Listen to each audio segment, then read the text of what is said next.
Hello everyone, welcome to another mini blog. Jagaddhatri পুজো তো লাইনটা তোমরা দেখলে। তো সেদিন আমার সাথে ছিল অন্বেষা।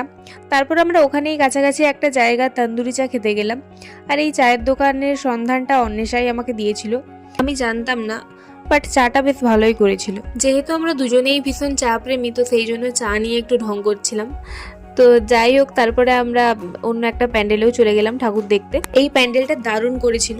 মেন এটা আমি সকালে দেখে গিয়েছিলাম, তো সকালেই এত সুন্দর লাগছিল দেখতে, তো তাই ভাবলাম রাতে একবার আসা যাক। আর এইখানে ঠাকুরকে সেনকো গোল্ডের গহনা দিয়ে সাজানো হয়েছিল, তো সেই কারণে কাউকে আমাদের ভেতরেও ঢুকতে দেওয়া হয়নি। এই ক্লাবটার নাম ছিল আবির্ভাব। আর এই মেদিনীপুরে দেখছি প্রচুর ভালো ভালো ঠাকুর হয়েছে। তোমরাই দেখে বলো কেমন হয়েছে ঠাকুরগুলো।